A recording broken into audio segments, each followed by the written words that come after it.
noite a todos. Vamos começar mais um tema super importante da nossa live conferência de terapia ocupacional. A Diana já está aqui.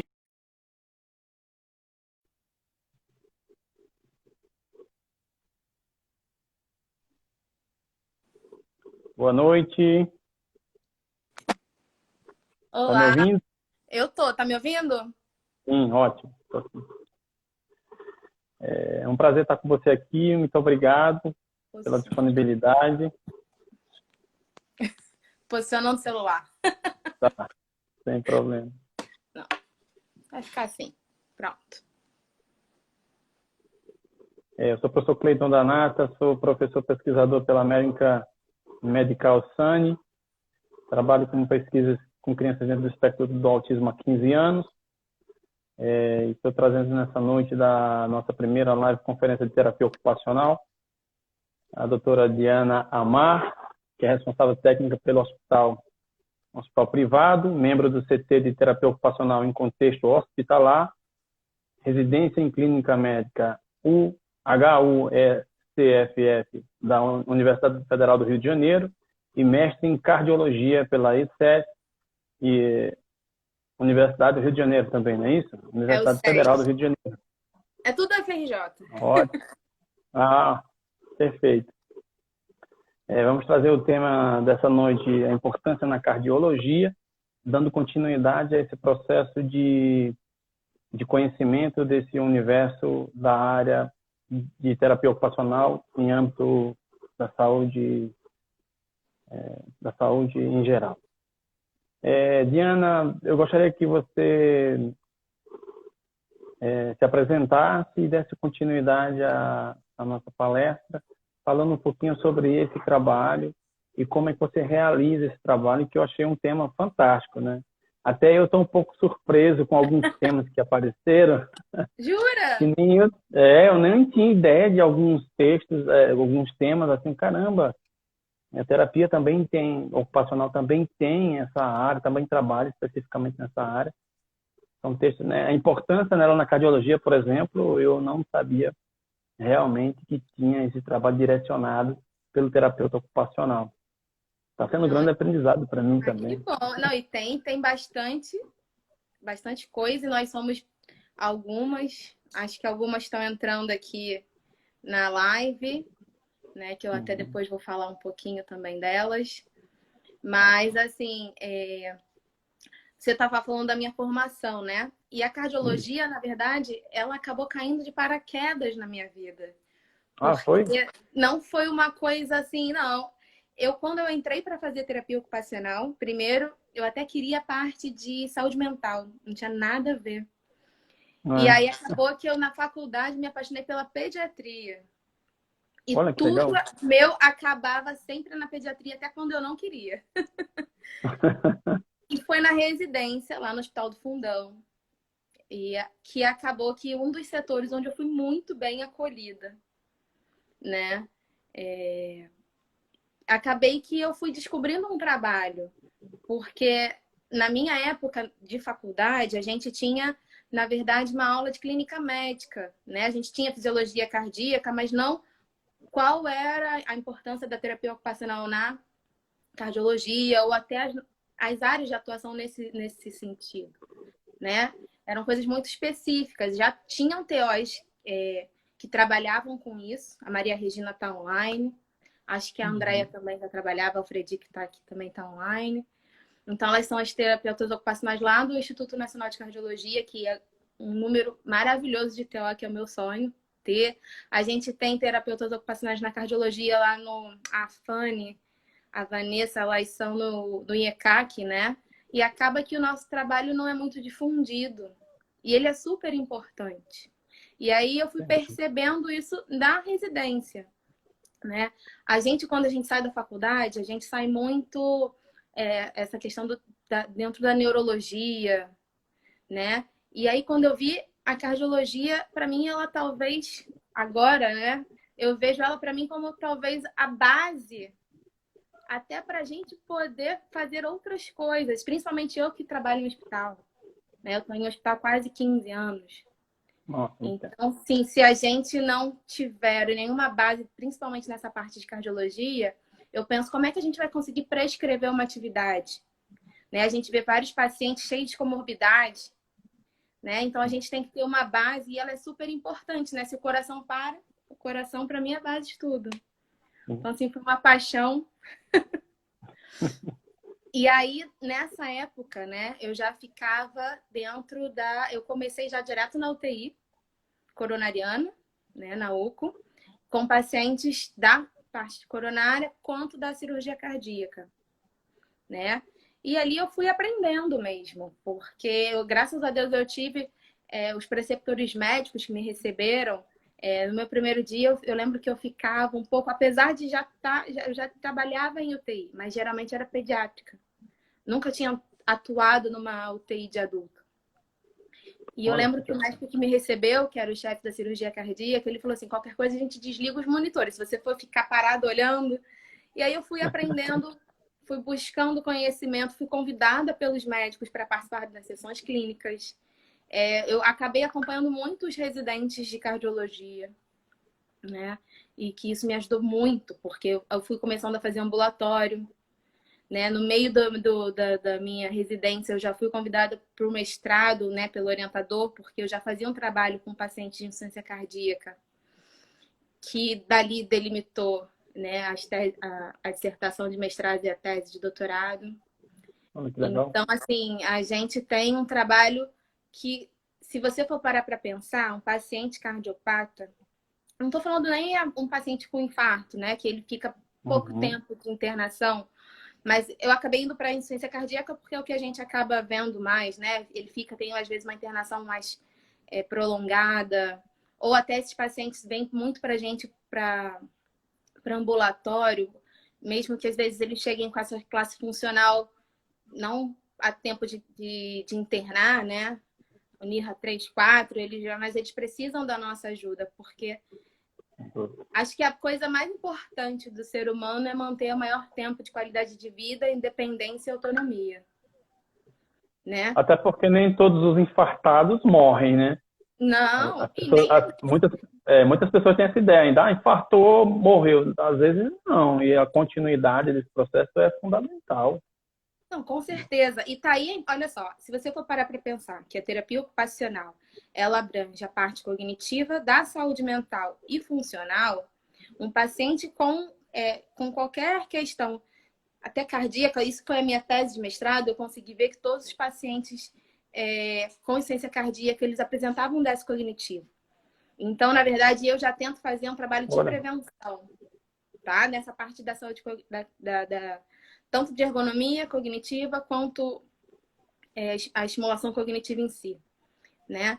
E também chega para mim muitos pacientes, aí já porque a própria cardiologia, ela tem as divisões dela, né? Os pacientes da arritmia, né, da ritmologia, que aí a gente está falando do paciente com marca-passo, ressincronizador, CDI, que eles são os pacientes, eles ficam um pouco mais medrosos, e aí a gente entra bastante forte nessa parte da saúde mental, né?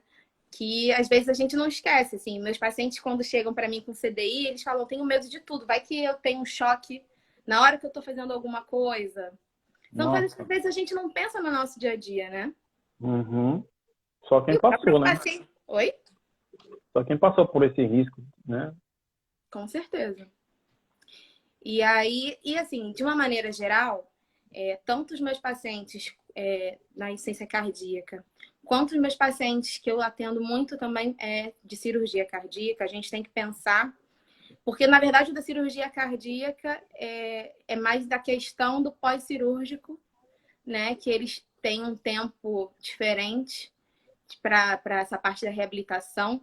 Eu que atuei desde o início dentro da UTI, da cirurgia, né, de pós-operatório, eu mudei totalmente a minha atuação depois que eu comecei a assistir às cirurgias cardíacas. Olha que interessante. Porque a gente tem uma ideia, mas às vezes a gente não tem noção como é agressiva a cirurgia, né? Estou falando da cirurgia mesmo, não estou falando da intervenção, não estou falando de hemodinâmica, não. Que também é uma intervenção, mas ela não é tão... qual é a palavra? Esqueci. É Mas vazio. ela não é tão invasiva, porque quando eu vi, você abre o externo, na verdade eu fiquei mais impressionada na hora de, entendeu? Que era uma coisa, e aí eu consegui entender realmente aquela dor e eu repensei nos meus planejamentos terapêuticos, né? Com a ajuda dos cirurgiões que eu trabalhava, a gente repensou um pouco nesse protocolo pós-cirurgia, porque é brabo. Você acha que esse processo de visualizar, porque realmente é muito radical mesmo esse processo cirúrgico, né? Eu fiz 2 cirurgias no joelho e uma delas eu pude assistir. E eu achei altamente agressivo, né? O cara furar o meu joelho com furadeira, bater com martelinho. Você imagina abrir o peito do ser humano e você ver tudo aquilo ali. Você acha que é fundamental os terapeutas que Ele querem entrar mudou nessa a rede? minha visão. Assim, mudou a minha visão de tudo, porque assim, primeiro que eu me apaixonei mais ainda. Eu acho que eu tive um privilégio de assistir a primeira cirurgia cardíaca que eu assisti, eu fiquei extasiado o dia inteiro, porque é um privilégio você ver um coração tá lá batendo, você para ele, conserta, né? E depois você faz ele voltar. E assim, a primeira vez que eu vi um coração parar de bater e voltar, eu fiquei assim, nossa, eu lembro que eu fiquei umas 2 horas assim pensando como você tocar, né? É fantástico. É uma coisa assim sensacional e ajudou muito a gente assim, na terapia ocupacional, pelo menos, a parte nossa aula de anatomia, ela fica muito em músculo, fica muito em tendão, fica muito em osso. A gente não vê todos os órgãos, pelo menos eu não tive Ah, isso. entendi. Então, quando eu vi, né, me ajudou muito a pensar em toda essa parte de fisiologia que eu já estudava. Né? Eu lembro quando eu vi a horta a primeira vez, eu falava, mas isso é um cano. Assim, foi muito interessante, sabe? Cano pulsante, né? Gigante, né? Não, e aí você começa a entender, porque aí a estrutura fica bem melhor na sua cabeça e você consegue pensar de que maneira você vai tratar ela, né? Então, assim, no meu caso, eu fui super bem recebida e sou até hoje, são meus companheiros, assim, trabalho com diversos fisioterapeutas, né? Educadores físicos, né? Na minha turma do mestrado, a gente fez um vínculo muito legal e aí estavam os cirurgiões, estavam todos os cardiologistas, né? Eu tenho o prazer de trabalhar com cardiologistas assim excepcionais que sabem da nossa importância e quando não sabiam eu falava, né? Quando eu entrei lá na residência, o médico falou: "Mas você faz o quê?", né? E aí ele não entendia e aí ele acabou me ensinando: "Você veio brincar?". Eu falava assim: "Não, não vim brincar. Isso aqui que eu tô fazendo trabalha isso, isso, isso, isso, isso, isso". E a Nossa, partir de então ele já deixava o pedido para todos os pacientes dele, né? muito fantástico. Acabou que com a gente eu conseguia fazer 2 atendimentos dias nesse CTI e durante esses meus 2 anos de residência os pacientes não entraram em delírio, que é uma coisa muito comum dentro da UTI, né? Assim, Bom, alguns entravam, mas assim a gente via que era medicamentoso. Então, o nosso trabalho ele é muito importante. A gente, assim, quando você para, assim, e não é só dentro da cardiologia, da UTI de uma maneira geral. Se você pensa que você ali teve uma ruptura do seu cotidiano e você foi para um ambiente fechado, você vai estar monitorizado. Você vai olhar para frente, vai estar entubado a pessoa. No outro, você vai ver, às vezes, uma parada. São coisas diferentes que não estão no dia a dia das pessoas. Então, assim, além dessa parte funcional que a gente tem que fazer, a saúde mental tem que ser muito bem trabalhada nesse paciente. Né? Nunca estamos prontos para a morte, né? Por mais que a gente tente e saiba da única certeza que a gente tem, a gente nunca está preparado. Então, esse trabalho de vocês é um trabalho pré, durante e pós. Porque assim, geralmente, assim, um paciente com insuficiência cardíaca, ele chega descompensado, né? Ele chega em classe funcional 4, que é o paciente que às vezes já não está respirando direito, cansado de todos os esforços. Como é que ele vai fazer qualquer atividade dele com esse cansaço? Então, a gente tem que pensar com técnicas de conservação de energia, de que maneira ele vai começar a realizar de novo as atividades da vida dele, né? Dentro do hospital, fora do hospital. E aí a gente vê porque começa a ver, investigar se ele vai melhorar, porque às vezes ele volta para casa, né? O paciente com insuficiência cardíaca é uma doença crônica, né? Que muitas vezes leva ao transplante. Então, assim, como é que é essa fila de espera, né? Então a gente tem que ficar desde o início para estar dando qualidade de vida para ele, né? Porque às vezes é polifarmácia, muitas vezes, e aí a gente tem que ajudar, porque aí pega essa questão cognitiva mesmo, né? Eu estava vendo, os pacientes acabam que eles esquecem de tomar medicação, acaba que eles não conseguem fazer a dieta que eles deveriam, porque muitas vezes pega função renal, é uma mistura, né? Esses pacientes, eles são Uhum. um conjunto de coisas. Hoje você, pelo que você já relatou, hoje vocês são mais reconhecidos pela classe médica, né? E você acha que hoje a possibilidade de vocês trabalharem é melhor? A condição de trabalho é melhor pelo reconhecimento desses médicos, cardiologistas, ou ainda tem umas barreiras?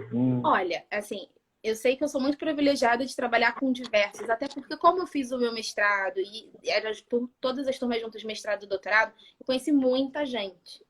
Uhum. Eu pude apresentar o trabalho da terapia ocupacional. Mas eu não sei, queria que fosse mais. Eu sempre quero que seja mais, né?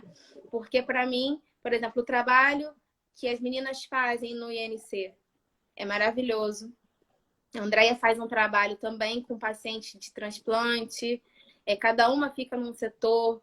E aí eu vejo isso assim, que eu queria que isso pudesse, né, estar em todos os hospitais, né?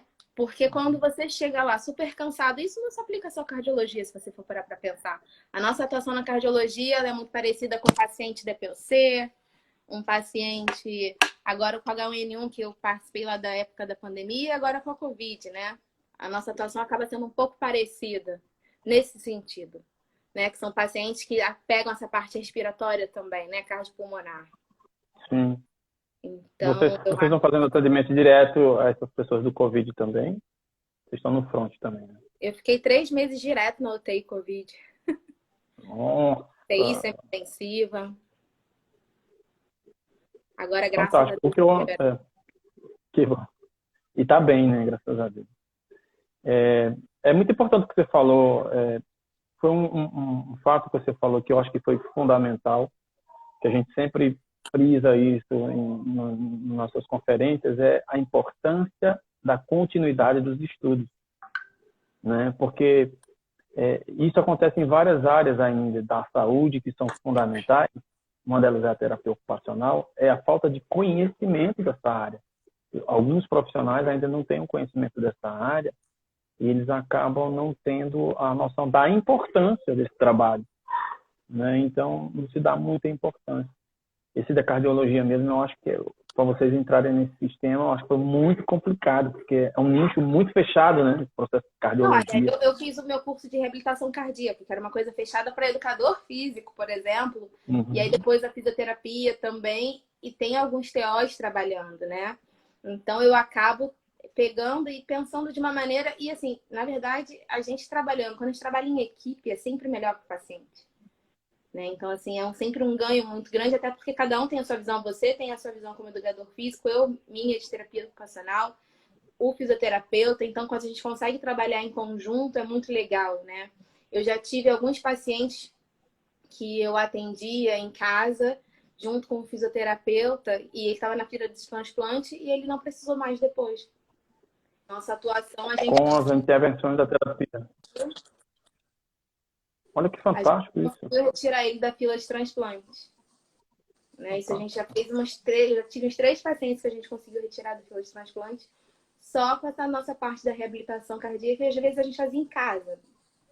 Tinham pacientes que eles não conseguiam ir para as clínicas, que tem grandes clínicas, então a gente tinha que adaptar coisas, né? Como é que ele iria fazer. E aí Isso nisso a gente tem... é uma informação muito importante. Você passou uma informação muito importante, até porque a gente sabe que as mortes por infarto são gigantescas no nosso país e olha a importância desse profissional, terapeuta ocupacional nessa área, como um preventivo, né? E até um processo de solucionar esse problema e não levar esse paciente à mesa de cirurgia ou até dar a ele a possibilidade de viver mais, esperando nessa fila do transplante que nós temos aí, e nem sabemos quando isso vai acontecer, né? E esse processo da pandemia agora é muito complicado, porque caiu muito essa possibilidade de transplante agora, não foi? Mais ou menos. Os transplantes até que estão continuando, assim, os Continua. transplantes continuam. O que parou Uhum. foram as cirurgias eletivas, né? Você não vai expor uma pessoa, até porque agora é ficar em casa. Então, assim, mas os transplantes eles acabam não parando, Ah, entendo. porque você não tem como parar isso. Os pacientes estão na fila, existe a possibilidade de fazer. Eu estava até conversando com um amigo meu que é cirurgião cardíaco do INC, do Fundão, e aí ele falou, não, continua. Eu falei, graças a Deus. E aí eu fiquei até preocupada. Falei, como é que eles estão fazendo? Porque eu lembro que às vezes, assim, você fica sabendo que tem o órgão, você vai coletar e tem tanto tempo para poder fazer. Olha, é uma confusão. Eu lembro de uma vez que eles foram coletar em Curitiba, que foi quando eu também fui Nossa. assistir. E aí tava tendo uma confusão aqui no Rio de Janeiro, né? Tiroteio, tanto na linha vermelha e linha amarela. Olha, eles tiveram a ajuda do corpo de bombeiros, da polícia, para conseguir chegar com Nossa, as facas. imagino. Foi tenso. E aí, mas É outra coisa que acontece, né? Outra coisa que é fundamental, que a gente sempre, principalmente o pessoal, a educação física vem num crescente muito grande, introduzido nessa área da saúde. E veja que interessante, muitos profissionais têm medo de pegar ou trabalhar com cardiopata, porque é uma bomba relógio na mão do profissional. Ele é uma bomba relógio, pode acontecer alguma coisa a qualquer momento. Olha a importância de novo do terapeuta ocupacional nesse processo, né? E geralmente o profissional encaminha direto para o cardiologista, ó, vai para o cardiologista, eu quero um parecer. Aí chega lá no cardiologista, o cara diz, ó, só te garanto depois que você... Agora é assim, antigamente não era mais, mas hoje o cara só garante enquanto ele está dentro do consultório dele. Então o profissional acabava ficando, e agora, né? Eu não tenho garantia nenhuma desse trabalho. não, e a Então é mais cardiologia. uma possibilidade do profissional direcionar agora para o profissional que reabilita ele, que é o terapeuta ocupacional especializado nessa área, né?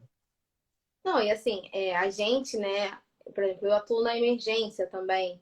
E aí, por exemplo, a maioria teve uma época da minha vida que eu só trabalhava com paciente cardiopata, tudo que você possa imaginar. Então eu já tive várias paradas em casa, Nossa. né?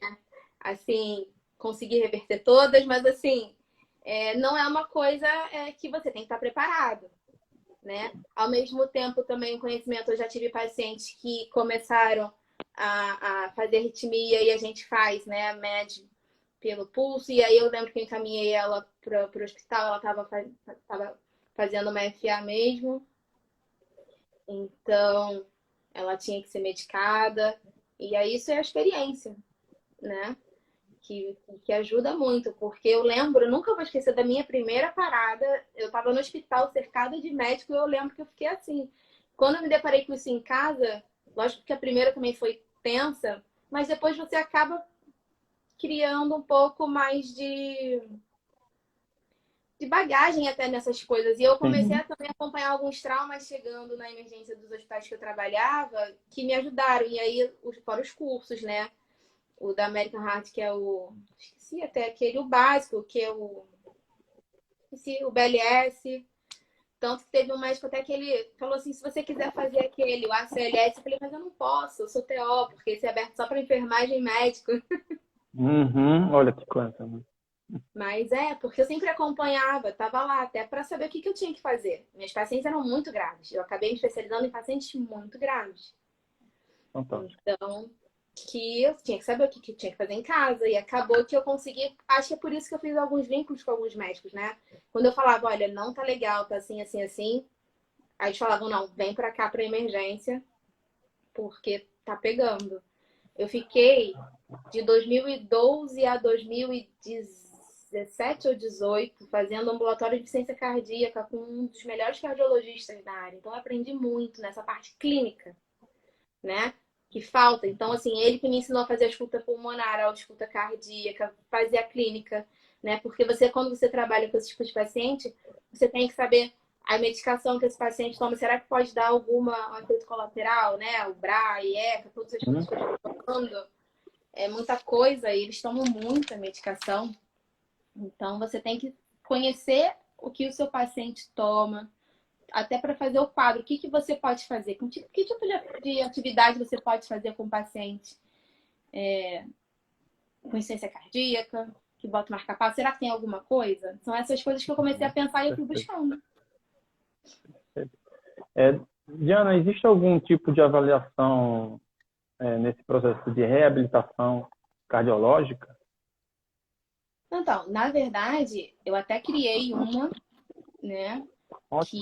Porque tem que pegar. Porque, assim, para mim, quando a gente trabalha com cardiologia, você tem que entender um pouquinho de alguns exames, então isso faz diferença na hora de avaliar. E aí eu já montei como se fosse uma ficha, né? Que depois, quem sabe, eu vou validar para a TO. Porque você tem que entender alguns, sei lá, saber ler um pouco do eco, para que serve essa fração de ejeção, ler um eletro, até porque na hora que você está fazendo atividade, isso vai alterar, principalmente quem está em hospital. Então, até tá entendendo como é que funciona, né? Essas questões. Então, assim, quando eu não tinha essa que eu criei, eu usava muito no pré, assim, a paciente chegou, eu usava muito algumas escalas, né? De funcionalidade, tipo a MIF, Bartel, né? Que até para saber de que maneira eu iria estar trabalhando. E aí eu já iria também, já usei a lista de papéis ocupacionais, já usei. Aí isso varia porque com o que o paciente vai fazendo, né? Você faz uma anamnese mais curta e você vai ver se esse paciente precisa também ser direcionado para uma avaliação cognitiva específica, né? Porque tem avaliações específicas para a UTI, né? E aí, dali, você traça todo esse planejamento que você vai fazer. E aí, depois, por exemplo, paciente da cirurgia cardíaca, eu fazia a avaliação, faço pré e pós, né? Para ver o que ganhou. E também, nesses pacientes com insuficiência cardíaca, eu faço assim que chega e depois eu vejo com o manejo das medicações, eu vejo todas as... quando às vezes não sabem a etiologia, e aí depois vai o percurso da doença, assim, eu repasso pós-alta para ver até os ganhos funcionais dele, né? Perfeito. Aí você criou um método, você criou um tipo de avaliação que te facilitou de nesse que maneira processo. porque fica mais fácil fazer como se fosse meio que um checklist, né? Para não esquecer os detalhes, entendeu? Então, que é importante. E isso eu criei para vários, não foi só para cardiologia. Que legal. Fica fácil de se orientar, sabe? Você pegando as coisas básicas, né? Você vai ver se é um... Então, você consegue até se guiar melhor para a parte da reabilitação, como um todo, tá?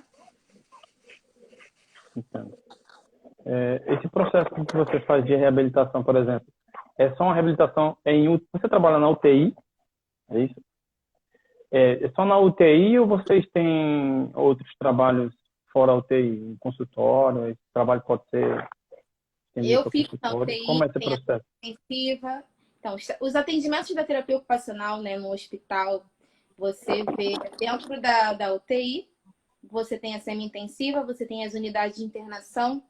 Nos hospitais públicos você vê mais enfermaria, né? O hospital privado são alguns que tem, que geralmente são 2 leitos, 3 no máximo, diferente de uma enfermaria de um hospital público, né? Que às vezes você tem 6 leitos ou até mais.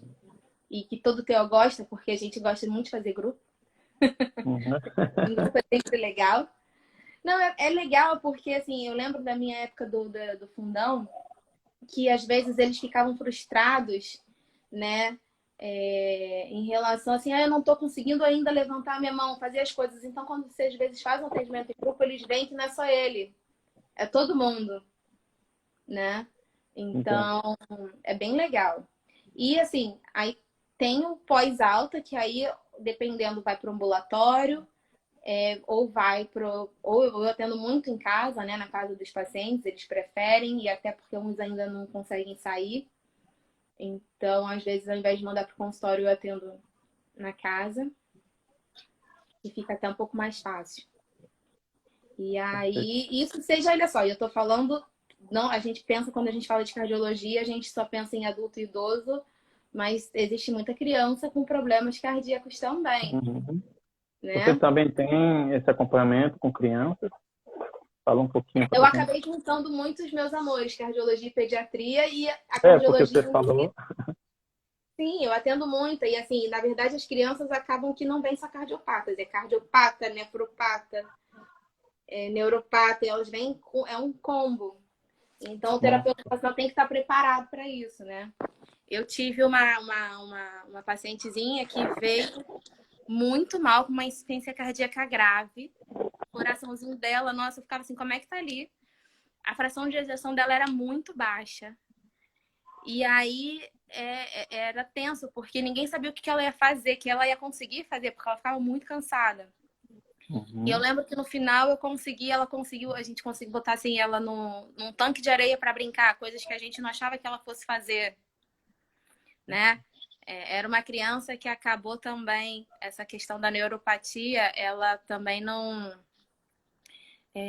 não se comunicava, e depois ela no final já estava tão bem, ela conseguiu desenvolver bem e o coração ficou normal. Assim, normal. Normal na medida, assim, ele aguentava todas as atividades propostas, né? Então, Então, o trabalho do terapeuta ocupacional na cardiologia é um trabalho de fortalecimento desse músculo cardíaco, né? Diretamente. olha só, Ou... na verdade, assim, eu não penso nem dessa maneira, não. Para mim, o nosso trabalho dentro da Uhum. cardiologia é pensar de que maneira, as pessoas vão voltar a serem funcionais. Nem penso nesse viés, tá? Lógico que às vezes eu penso muito assim no condicionamento físico, né? Na capacidade cardiopulmonar, e aí entra muito um pouco da reabilitação cardíaca, mas isso nem é. Eu utilizo o meu conhecimento da reabilitação cardíaca para pensar em como eu vou deixar ele funcional. Então, assim, enquanto o fisioterapeuta e o educador físico, eles vão se utilizar, sei lá, seja da bicicleta, do ciclo-ergômetro, da esteira, eu posso pensar que tipo de atividade ele também vai atingir os níveis da frequência cardíaca que eu quero, a carga que eu quero, entendeu? Mas com atividades nossas, do dia a dia deles, entendeu? Então, assim, eu puxo sempre para TO, né? Uhum. Não que a gente não possa utilizar, às vezes eu tô com meu paciente, eu peço para ele botar o ciclo-ergômetro, não é isso, mas não é esse o objetivo. O objetivo é que seja de uma forma mais funcional, né? Sim. Ele tem que voltar a ter autonomia. Então, é o que a gente quer, né? E para a pessoa ter autonomia, ela precisa estar com todas as capacidades cognitivas preservadas, a saúde mental preservada e a parte motora, né? Você já reparou? E assim, muitos às vezes entram numa depressão, né? Porque às vezes infartado é um que tem muito medo. Eu vejo assim, muito medo. Então, assim, quando às vezes a gente entra numa depressão, a pessoa ela não consegue, às vezes, sair da cama. E isso é ruim, né? É péssimo. Isso aí é péssimo para tudo. Né? Você perde o condicionamento, por exemplo. Por isso que é importante a gente estar sabendo dessas coisas todas, né? Porque a gente lida com todos os sistemas, e o sistema cardíaco, assim, cardiopulmonar, ele é o todo. Como é que você vai prescrever, independente do que a pessoa tenha, uma atividade, como a gente prescreve, se a gente não levar em considerações todas essas comorbidades? Nunca vem um paciente rígido sem nada, nunca. É muito raro. Né? Então, acho que assim, esse conhecimento de cardiologia ele é muito importante para todas as nossas atuações. Para mim, assim, é excepcional. Eu fiz a pergunta, na verdade, porque a atividade física ela traz esse benefício, né? Também. Só que a gente tem pouco conhecimento desse processo, desse outro profissional, terapeuta ocupacional. Temos poucos conhecimento a respeito. Eu acho que deveria ser mais difundido Um dos objetivos da live é trazer isso, né? Porque às Porque vezes a atividade física é um curto espaço de tempo para uma vida funcional de 24 horas, né? Então, a gente se ficava... E daqui, depois? O que é que ele vai fazer? Né? Eu acho que a terapia ocupacional vem para dar esse suporte, como você falou, dar a possibilidade dele de uma vida funcional mais livre, né? Mais espontânea do que está precisando de um mecanismo mecânico, que eu ia perguntar se vocês usavam algum tipo de processo mecânico também. olha só, a gente estava dando as perguntas. É. Desculpa, Cleiton. Mas é porque, assim, a terapia ocupacional, eu acho que ela utiliza essa questão da atividade física com outro objetivo, né? Porque eu acho que vocês buscam... porque já está comprovado que a atividade física ela é melhor, ela tem uma prevenção de N doenças. Então, assim, só que a gente utiliza isso para mim de uma outra forma. Tá? Até porque eu puxo muito essa questão, eu fico muito dentro da UTI, por exemplo. E chega pra gente, porque como eu acho que o trabalho em equipe, ele é o melhor possível. Eu já trabalhei com educador físico em UTI num dos hospitais que eu trabalhava. Né? Ele também trabalhava com pacientes com fibrose cística. Né? Eu nunca tinha visto um professor de educação física dentro de um hospital. Foi a primeira vez. E eu jamais, assim, já tinha visto quando eu era estagiária e eu tive uma colega de educação física. E eu achei máximo, porque eu nunca tinha reparado nessa doença, assim, nessa doença, nessa outra possibilidade de vocês de atuação, né? A gente sempre liga personal, academia, e vocês são da saúde tanto quanto a gente, né? Então, é uma coisa, assim, que é super interessante. Eu sempre trabalhei com fisioterapeutas. Eu não sei nem se eles estão, porque eu não consegui ver quem entrou. Eu trabalhava com o Maurício Santana, que é professor da IFRJ, dessa parte cardiopulmonar da fisioterapia, o Rafael, que está no doutorado também comigo, o Thiago, que é educador físico. Então, assim, são pessoas que eu gosto muito de estar trabalhando, porque a gente se formou, assim, eu consigo ver exatamente nosso trabalho em equipe. Pode estar com...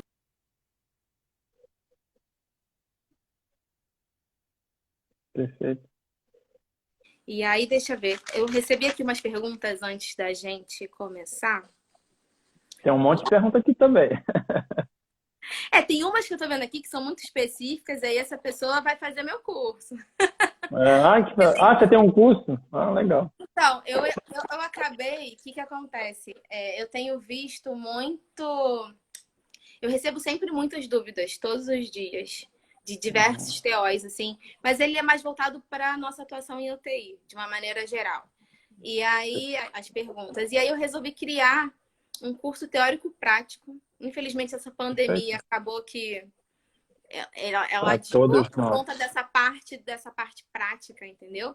E eu peguei e dividi, porque eu acho que é necessário, assim, a parte da UTI nefrologia, cardiologia, pediatria, e junta com o NEL. E aí todo módulo vai ter um médico falando junto comigo. Até porque se as pessoas forem curiosas como eu, vai ficar fazendo pergunta. Eu falei, será que eu vou saber tudo? Então eu botei sempre um convidado. Né? Eu tenho um fisioterapeuta para falar, vai falar fono, vai falar todo mundo nesse curso, porque eu acho que quem trabalha em um hospital precisa de uma base boa. Né? Você tem que saber, seu paciente tem que chegar, você tem que saber analisar todos os exames, você tem que saber olhar um exame de imagem, né? Porque essa parte do coração, você tem que saber, você não vê só eco e eletros e etc. Você vai ver um raio-x, você tem que ver como é que tá esse pulmão. Então, você tem que pegar essa parte prática. Né? Então, assim, esse meu curso, ele ficou enorme. Eu tenho que até ver como é que eu vou fazer. Porque eu pensei em tudo que eu queria ter tido, sabe? Fantástico, é isso eu mesmo. Eu pensei muito no que eu gostaria de ter tido. E eu falei assim, vamos fazer isso para as outras pessoas. Porque, então, assim, o modo de neurologia vai ter um neurologista e um neurocirurgião, né? A gente atua dentro da neurocirurgia. Eu criei até um protocolo da gente dentro da neurocirurgia. Isso é uma outra conversa. Olha, perfeito. Então, assim, não, eu gosto, olha só, dentro da terapia ocupacional, eu sempre gostei dessa questão de inovar, de trazer campos para a gente de atuação. Então, assim, tem essa parte da cardiologia que eu até fiz esse protocolo que eu quero ver se eu publico. Tem esse protocolo da neurocirurgia. Eu gosto de trabalhar com transplante. Então, É a assim, inquietude do cientista, né? Eu fico louco também, eu fico querendo saber que as e quando eu tive que vasculhar tirar o doutorado fazer, eu fiquei maluca. é. Eu fiquei louca. E a gente nunca termina, né? Não, e aí Sempre o meu orientador do doutorado já falou assim, mas no pós-doc você pode fazer isso, isso. É muito louco. Uma pessoa comentou aqui que não seja muito caro. Olha, Eu acho particularmente que nem todo o curso, não acho nenhum curso caro. Eu acho os cursos até baratos. Eu vou te olha, falar por quê. Porque a pessoa vai ter possibilidade de ter um conhecimento que eu, por exemplo, passei 18 anos estudando sobre o caso e vou passar para essa pessoa em poucas horas, resumidas em 18 anos, uma grande história de trabalho. Então, eu vou poupar essa pessoa dela pesquisar profundamente e tirar todas as pedrinhas do caminho dela de 18 anos. Então, eu não acho que é um investimento, né? Não, assim, esse é um curso quase que acho que talvez de formação. Porque eu quero que as pessoas saiam de lá sabendo, quero, quem sabe, botar nas minhas equipes. Então, assim, quero mesmo, porque a gente precisa de. Porque, assim, a gente tem uma regulamentação no hospital, só que falta profissionais capacitados, né? Infelizmente, a gente não tem, até a quantidade certa de TO, a gente ainda é pouco. Então, a gente, às vezes, não tem como jogar um TO dentro de uma UTI. Às vezes, eles vão ficar um pouco perdidos, né? Olha a oportunidade aí. Então, assim, a minha intenção era fazer o curso e roubar para mim. Ou e tá também colocando em outros hospitais, né? Porque aí, quando você sabe o que você está fazendo, você vai conseguir vender o seu peixe. Uhum. Pois é. A Juliana está perguntando se tem desconto para quem está na live. Tem desconto. Vamos aí, ver as perguntas. E aí, deixa eu voltar para cá. Das avaliações eu já falei. Tinham me pedido para falar das classes funcionais. Eu acho que a gente que trabalha com essa questão funcional é muito importante a gente se apropriar das nomenclaturas, né? Que os médicos utilizam até para a gente conseguir conversar com eles. Então, assim, dentro da cardiologia, eu utilizo muito a classe funcional da New York Heart Association, que é o NYHA 1, 2, 3 e 4, né? Que o 1 é o paciente que ele não tem nenhum recém-formado pode fazer seu curso. Pode. Mas o NYHA 1 é quando a pessoa ela não tem nenhum sintoma, né? Uhum. O NYHA 2 ela inicia os sintomas de cansaço, de esforço após, né, uma atividade. E o NYHA 3 e 4 são os que acabam internando com a gente, né? Que já são cansados após esforços pequenos, curtos, né? Como sair da cama e ir até uma poltrona, ele já fica cansado. E o NYHA 4 é quando o paciente ele está em repouso, com falta de ar, cansaço. Que esse vai internar, que está descompensado mesmo, né? E aí, como é que a gente atua? É nessas coisas que a gente tem que pensar.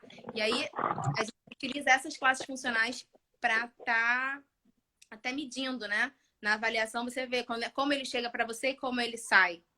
Então, assim, vocês, TOs, que não têm uma avaliação, vocês podem colocar a MIF, o Bartel, vocês vão ver se eles vão estar capacitados de fazerem as atividades que estão lá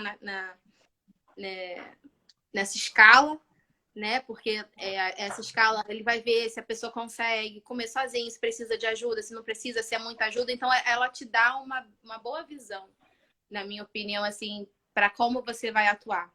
E aí você tem que juntar o seu conhecimento clínico, né? Não adianta só essa parte da avaliação.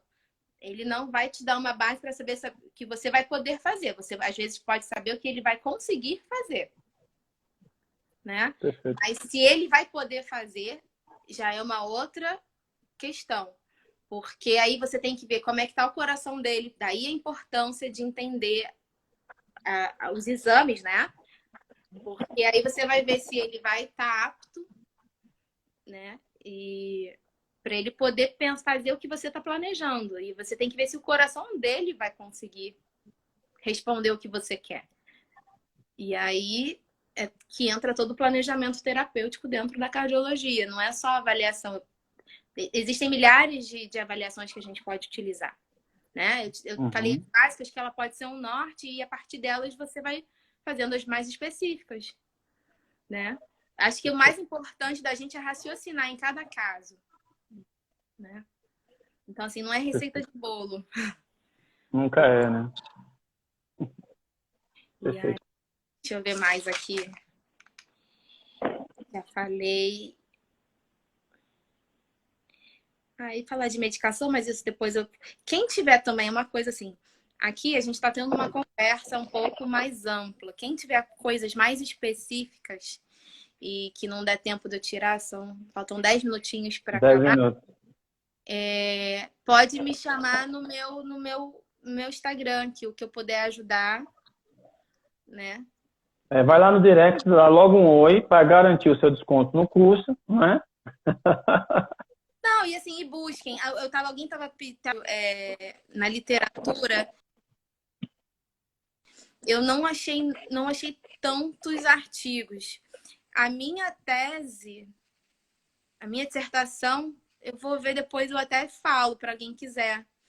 Porque ela fala bastante de insuficiência cardíaca, ela fala de vários testes que eu utilizei e que são vários testes de rastreio que eu faço, né?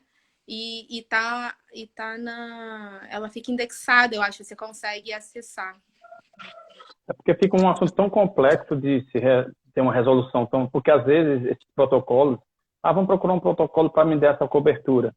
Na verdade, ele quer o que você acaba de comentar, ele quer a receita do bolo, que é uma coisa mais prática, que fecha o diagnóstico e que eu possa trabalhar nessa linhagem. Mas, pelo que você falou e pela palestra que você nos proporcionou aqui, é um assunto muito amplo, então, né, ele tem que ter esse conhecimento técnico mesmo, fisiológico, conhecer esse processo, para ele determinar através desse protocolo, não. Esse protocolo me diz isso, mas há a possibilidade disso acontecer ou não acontecer. O seu próprio estudo, você pesquisou vários protocolos, né? Não, assim, se você for reparar que às vezes você consegue fazer uma avaliação quando você olha para o paciente, a clínica dele é diferente. Você vai lá, faz a ausculta, ela muda, e principalmente eu que fico às vezes na UTI, ele fica hemodinamicamente instável. Então, como é que você vai trabalhar esse paciente instável? A gente trabalha, mas a gente tem que saber bastante essa parte de fisiologia de tudo para você poder prescrever uma atividade, né? Então, assim, tem pacientes que não podem sair. Eu nunca vou esquecer. Eu cheguei num hospital, que eu não era TO de lá, e tinha uma colega, e aí ela nem se ligou que o paciente tinha uma TEP. Ele não podia sair do leito, ele tinha uma trombose. Uma TEP não. Olha. Oi? Ele tinha uma trombose, e aí ela queria botar ele para andar. Não pode. Né? Olha. E são alguns conhecimentos assim que você vai tendo ao longo da experiência e você vai estudando, porque realmente eu não sei, agora a formação melhorou bastante. Eu era bastante até convidada para dar aula na UFRJ, dessa parte de contexto hospitalar, da cardiologia em si, muito. Na IFRJ também. Então, assim, hoje eu dou aula do que eu gostaria de ter tido. Dou aula, falo de emergência, falo dessa parte da UTI, da nossa atuação dentro dos hospitais. Recebo os alunos lá no hospital. Então, assim, coisas que na minha época a gente fazia até os estágios, mas eu via que era uma coisa diferente, né? Eu fui descobrir que tinha TO em cardio depois que eu já estava, acho que no mestrado. Caramba! Eu conheci a Maria Regina, o trabalho da Andrea, a Fanny. Tem muita gente, muitos profissionais até hoje não sabem. Olha só, e são todas maravilhosas. São todas. Acho que cada um, quando elas vão se formar, todo mundo se apaixona pela TO. A TO é apaixonante. Né? E aí cada um vai para sua área e elas são maravilhosas. E a gente só precisa saber difundir mais a nossa atuação. Isso. Sabe? É isso aí. Porque ela é muito importante. E aí quando alguém conhece, fala, mas vocês fazem isso? Eu podia ter colocado meu pai para falar e para comer, para fazer assim, E aí eu falo assim, olha, mas você precisa de mim, você precisa da fono, você precisa do físio. Não é tão fácil assim, né? Existem outros processos que... A gente só conhece, assim, eu vejo muitas as pessoas só sabendo da nossa importância quando perdem alguma coisa. Quando perdem uma função. Quando perde o movimento de mão. Né? Que aí a gente vê como a nossa mão ela é importante. Tudo. Você está cansado, como é que você vai fazer suas coisas? Você mora sozinho, como é que você faz? É verdade. Né? Então, assim, isso é no paciente oncológico, porque é uma gama, né? A gente que está em hospital, a minha especialização primeiro foi em clínica médica, então eu peguei todo mundo. A gente é muito importante para estar dando qualidade de vida para esses pacientes. Sem dúvida. Muito. Até salvando vidas, né? Prevenindo esse processo. Você falou um negócio muito importante durante a palestra, nesse processo de melhoria de pessoas que iam fazer a cirurgia e depois desse acompanhamento terapêutico não tiveram mais essa necessidade. Ou seja, se esse trabalho fosse tão difundido, se vocês tivessem a capacidade de formar mais profissionais direcionados a essa área, quantas pessoas não se salvariam, né? Quantas pessoas a gente não teria necessidade de esperar um transplante e estar ocupando os leitos?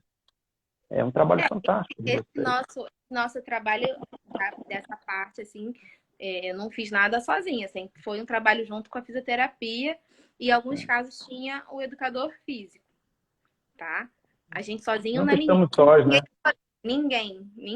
É um trabalho sempre de equipe multiprofissional.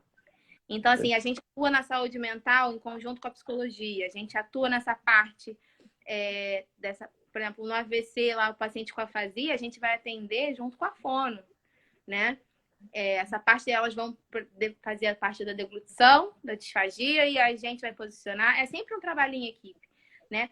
O fisioterapeuta precisa lá dessa parte, ele faz a biomecânica motora e respiratória. A gente pode ajudar ele nessa parte do desmame ventilatório. A gente sempre faz, a gente poderia. Quem não faz, deve, né? Pensar que atividades vou fazer expansão de caixa torácica. É isso que eu falo assim, a gente tem que começar a raciocinar dentro de cada caso. É o ser como um todo, né? Não dividido, não fracionado, né? Então, assim, participar dos rounds é muito importante para você conhecer, até ver as medicações que eles estão tomando. Se você nunca viu, né? Paciente cardiopata, eles tomam às vezes milhares, né, de medicações. Você tem que saber o que ele está tomando, entender como ela reage no organismo.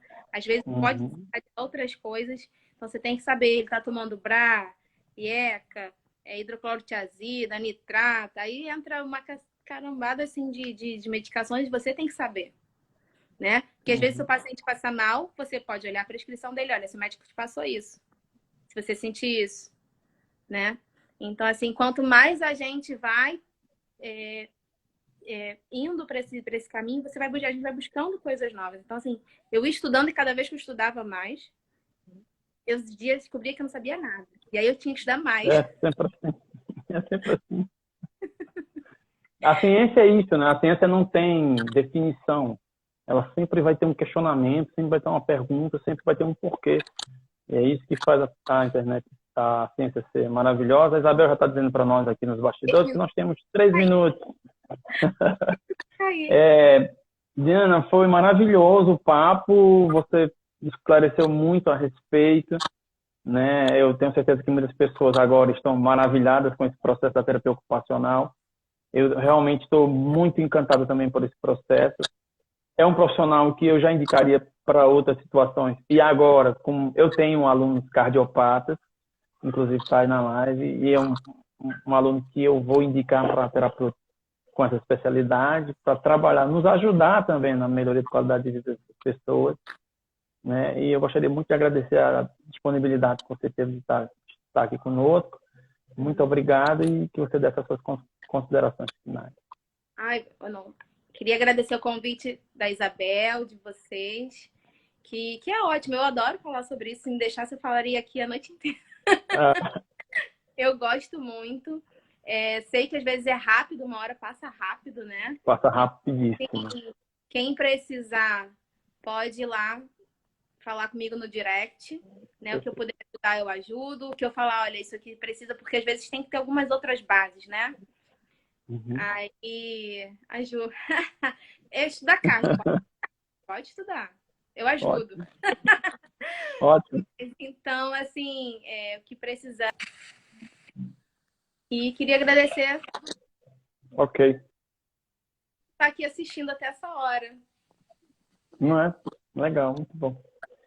Pessoal, até amanhã, às 21 horas, teremos a Simone Nascimento, amanhã com o tema Neuropediatria, que vai ser fantástico também, não tenho dúvida disso.